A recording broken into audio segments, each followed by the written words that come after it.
I'm out with Joa Orga from Breaking the Flaw. What's going on here today, Joa?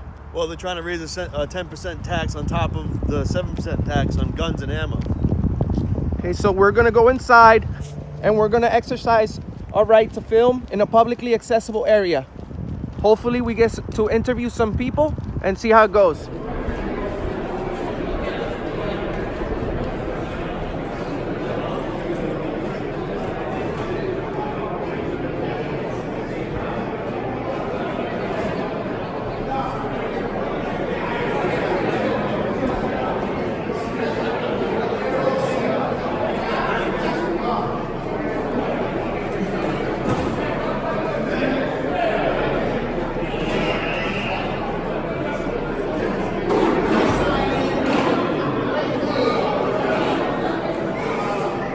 That means? What does that mean? It means hang loose. That's what us Hawaiians do back in the islands. Yeah? You're Hawaiian? Cool.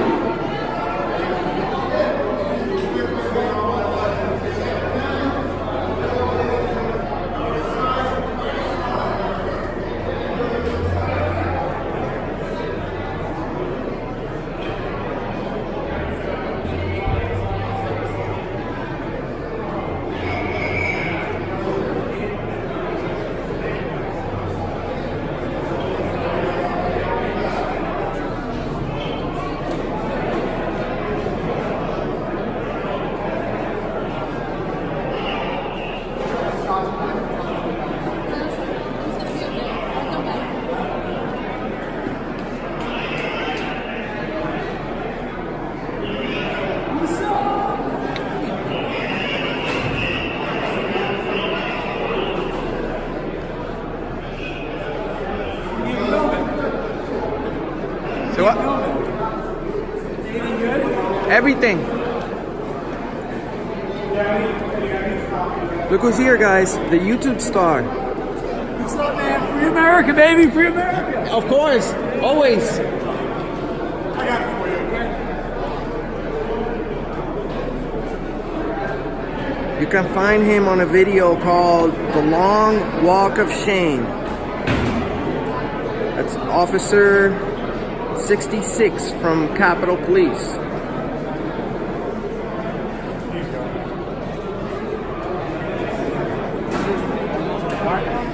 All right. Oh, you're female. You already had pink.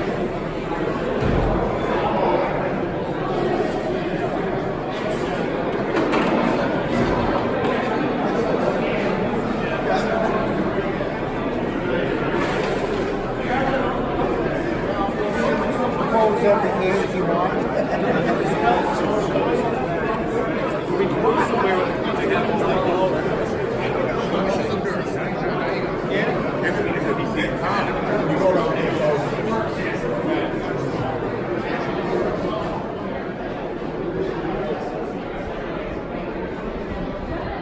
As the camera moves deeper into the building, the atmosphere tightens. Officials and bystanders react differently. Some curious, some dismissive, others openly irritated. Subtle mockery and side comments reveal discomfort with being filmed, even though the space remains publicly accessible. The auditor stays composed, but the body language around him tells another story. Authority doesn't like being observed, especially when it can't fully control the narrative.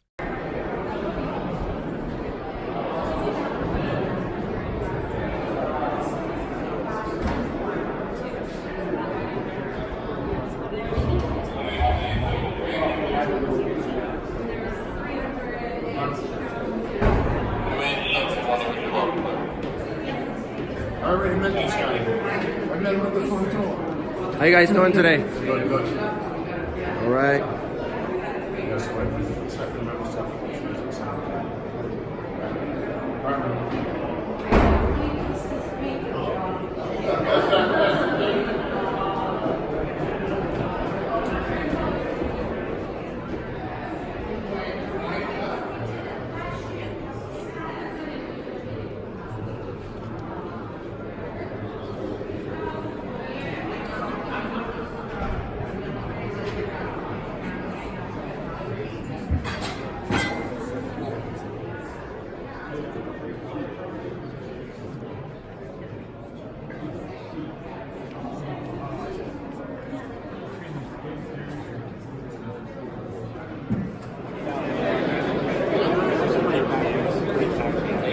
But if you're gonna go with that,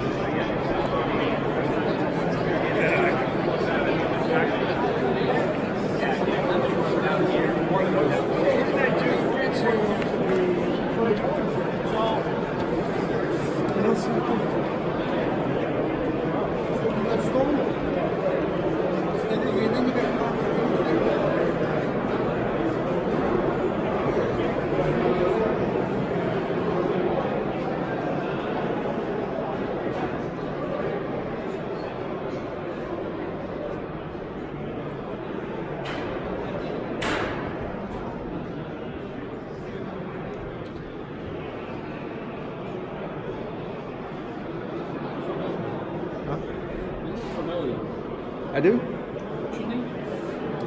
I don't say my name, but Auditing America. yes, Auditing America. How do you know me? I watch you. Oh, really? Yeah. What do you think about my channel? I love it. Really? Yeah. Good, man. I'm Enrique, by the way. What's your name? Kevin. Kevin. Thank you, Kevin. Thank you for watching. Oh, I looked when you were down in Port Cicilline. That was great. Saw that? What are we doing here today? Gun rights. Perfect. Perfect. It was good. What was your name again? Kevin. Kevin, good meeting you, man. Nice meeting you.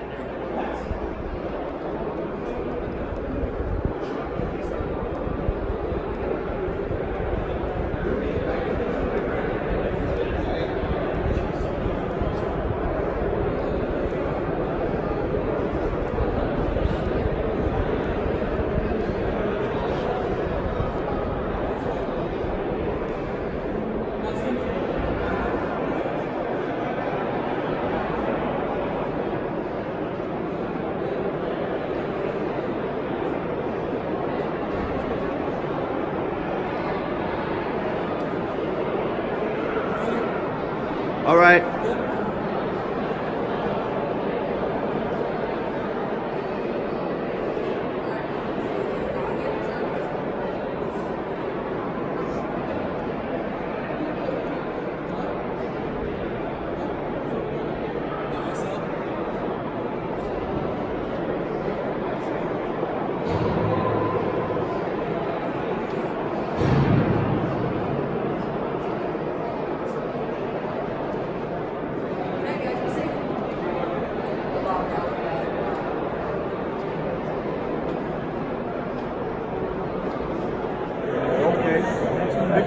Now it's important.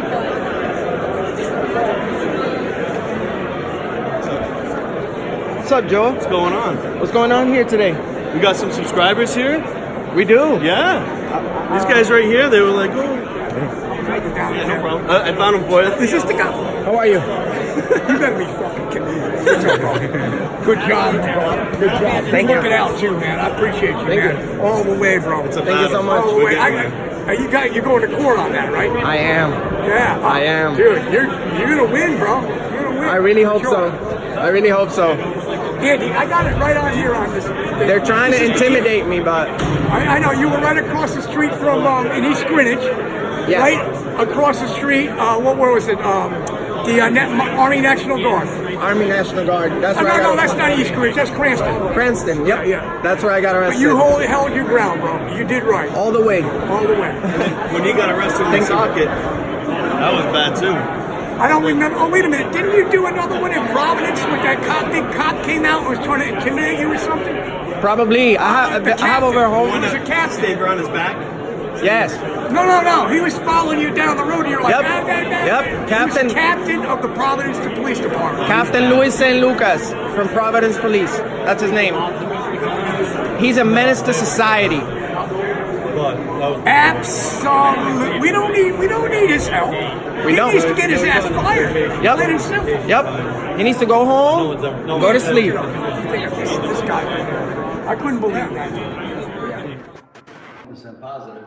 All right. Welcome to one of the halls. These All are right. public areas over here. These are private offices. Okay. Do you Where then work is you being- then you need to put a sign right here that says this is a private area. This is public. You don't tell people what to do. Who are you? Who are you? Then I don't have to do anything either. Who are you? Says who? Says who? You can't even do that. You can't even. How much do you want to bet? How much do you want to bet?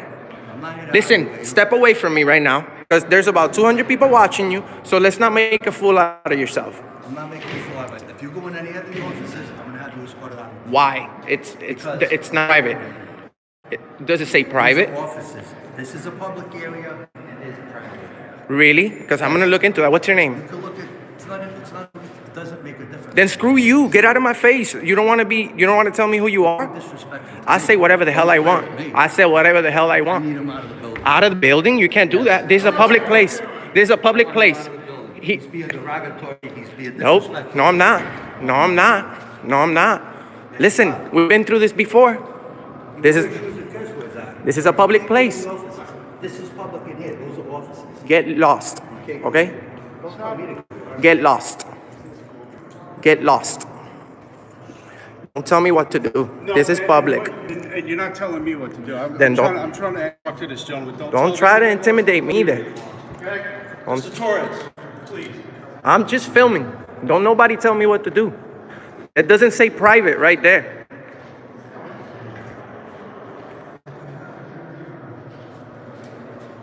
Yep. Walk away.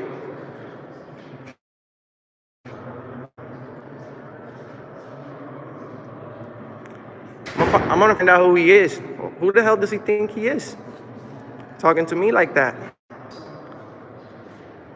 This is definitely not a private office.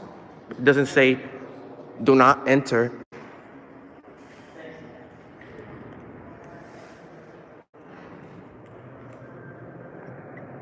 So now he's gonna walk back out and he's gonna do a walk of shame.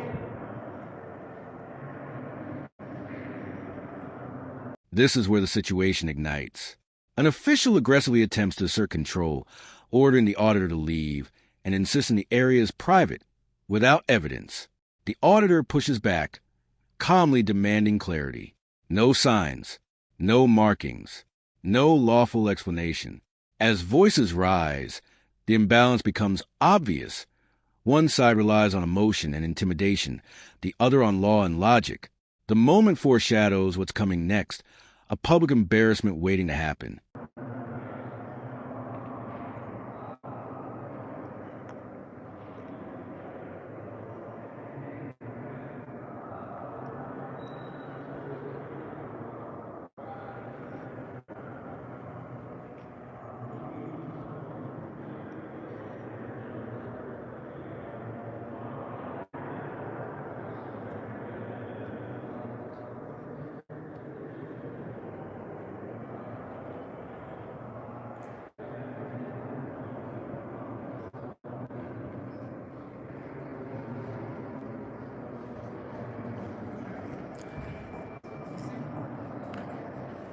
That's the one that told on me.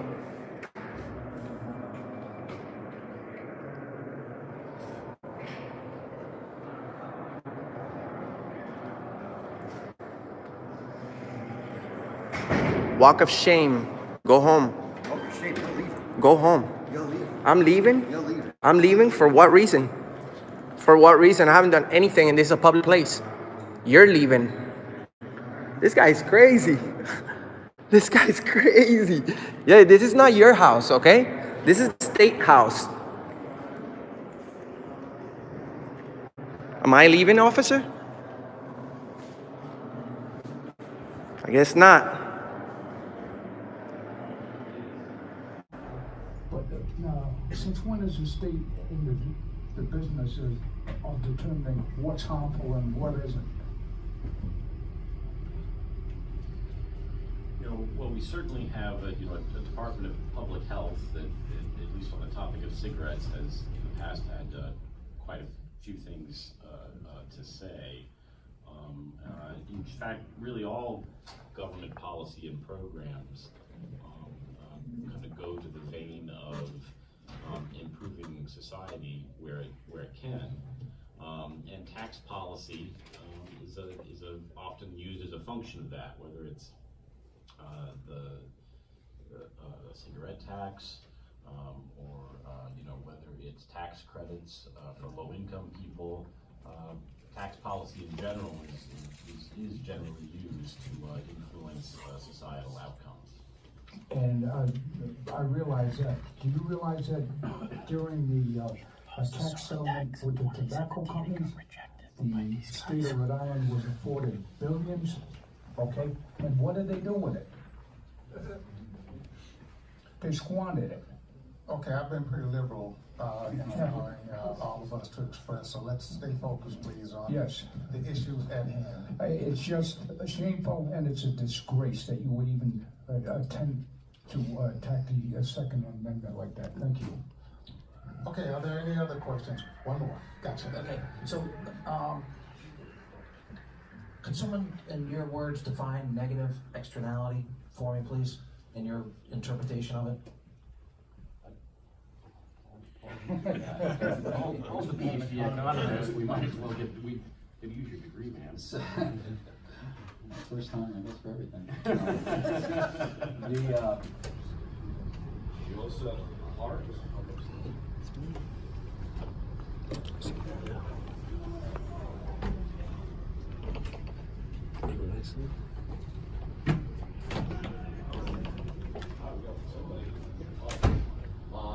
And Frank. I think I saw him earlier. In terms of art, is it on? Yep. Yes. Reality hits hard.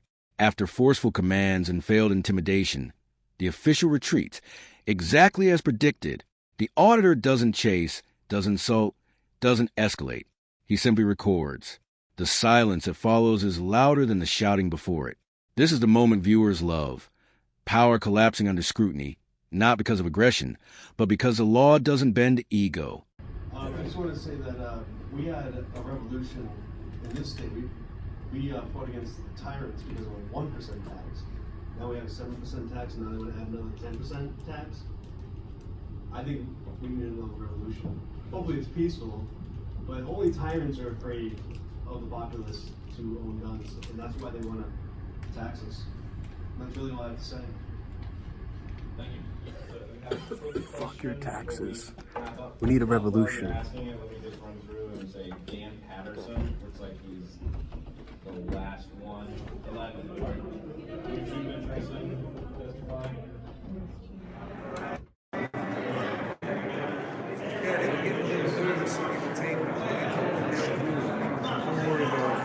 Yep.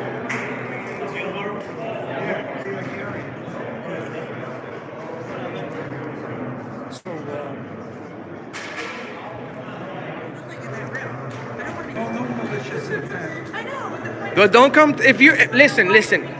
Okay, first of all, I don't have to answer any questions to you. So if you don't want to be filmed, you don't come to the camera. I'm just curious. Well, you don't want to be filmed, you don't come to the camera. Because you're in public. It's all right. I don't want a confrontation.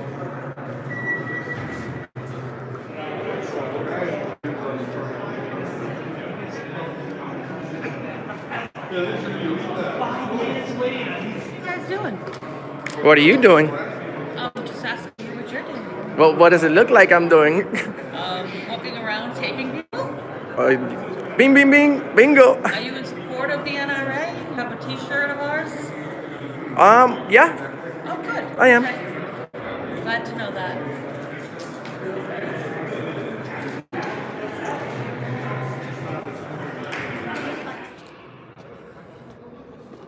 What's wrong? What's wrong with that guy? I don't know. Maybe he had a long. Who is he? Who is he? He works here. I don't know. Is he a cop? Is he a cop? Does he make decisions of who gets to stay and who gets to leave? Did you inform him? When police enter the scene, the tension spikes again, but this time, the dynamic shifts. Instead of blind enforcement, officers listen. Questions are asked. Context is considered. The auditor explains calmly, referencing rights and public access. The result is subtle but powerful. Authority checks authority, and the narrative of nuisance begins to unravel. Panic fades. Professionalism takes its place. More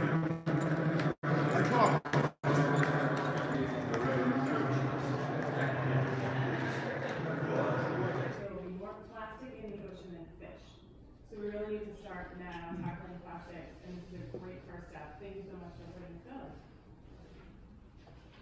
Any questions? Representative, I'm just going to go through some names here. Daniel Vieira, I don't know if he's here or not, but he's from the Theater Owners of New England. He says written testimony only, but he is opposed to it as drafted. Dino Pacelli from Cinema World. Are you? Please proceed.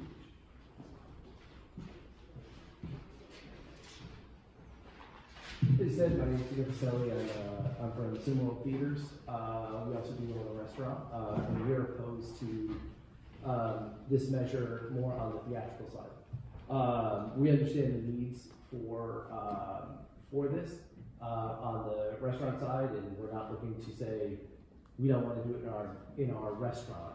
We understand it, and we support that part of it. The issue to us is in the movie theater side. For a host of reasons, from safety to that has to be our paramount issue to our guests. If any of you have been to a movie, this is a large drink. It's 44 ounces. If you've tried any of the alternative straws, which I have 30 samples with me, everything from corn to wheat to paper, that we have been trying because, to be honest, we wanted to be on the forefront before this happened. We've met with some of the biggest names in the industry of making these alternative straws, from Hoffmaster to the whole host, and none of them have a viable solution to be able to hold a straw in a cup for 3 hours, with the constant abuse of in the lid, out of the lid, and you can't serve a drink without a lid in a dark auditorium. If you get spills, you are going to have people slipping, you are going to have people falling, you are going to have all kinds of issues, which brings in liability problems, which brings in all kinds of situations. So plastic is currently our option that we have in that. Now, if you've been to a theater, we're not like a self-serve restaurant. If you go to the concessions. So we put them on a list, and we have our dispatch team specifically working with them to send them more trips. Some of them we've met their needs. Some we're still working on it and refining it and tweaking it, and we will continue to do that. We don't want anybody to go out of business. We actually want them to register as, minority operations, for the requirement of the contract. So we're going to be working with them to help them with that process. So we've done, again, on-site training, extended our office hours, process claims for them, allow them to come in and bring their claims. We actually enter them in for them so they can get paid. We're really doing absolutely everything we can to ensure that they're successful. And then we're actually driving around and pretending that we're drivers and providers so that we can understand what it's like to use our systems and make sure we make them as easy for them as possible. Okay, just one follow-up question to that. I know that you have 35 people on staff here in Rhode Island, but if for some reason MTM goes out of business, and I don't want to see that, but if MTM goes out of business, besides those 35 positions, what does that mean in number for unemployment with all transportation providers included? Well, if I would have to estimate that there are over 600 drivers providing services every day for this program. So you're talking about nearly 700 individuals. Basically if you take the estimation of the contract, really, you take 80% because that's what we pay transportation providers. So if it's 2.5, 25, 30 million a year, 24 million is the impact on the local community. But there is a performance bond, to ensure our performance for the state. Chairman, you're also leaving. Representative Johnson, did you have a comment? Oh, Scotty first. Thank you, Chairman. So, I just want to say, I appreciate your efforts as far as straightening this issue out. I know last meeting that we had here, I asked you if you were sincere, and I do find your sincerity because after we had to take your information and reach out to you with the number of clients that had issues, and I know that you work with your team, and in the department also to work out those issues on those folks. And I appreciate recognizing that, there's still more work to be done. And I'm sure we're gonna hear that from some of the providers, and I acknowledge that. But I do appreciate the work and putting more effort into getting this straightened out. So I thank you, and I still want to hold you guys accountable and reach out to you. And so I appreciate having that contact and providing folks to be able to resolve those issues that I have from not only my constituents, but other folks that have reached out to me. So I will continue to bring those issues to your attention, and hopefully we can resolve those and make this work for every Rhode Islander that relies on this service, especially some of the most vulnerable people. So thank you. We're not going anywhere. Thank you for that recognition, but we're not going anywhere. We're here, our door's open.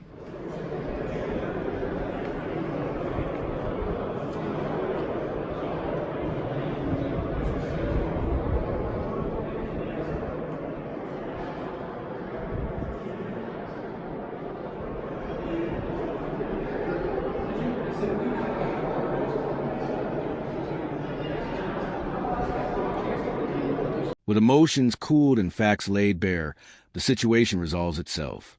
Filming continues lawfully. No arrests, no removals, no excuses left. The final moments serve as a real takeaway. This was never about causing disruption. It was about exposing ignorance, educating authority, and reminding everyone that public spaces belong to the public. The camera doesn't just record events here. It forces accountability.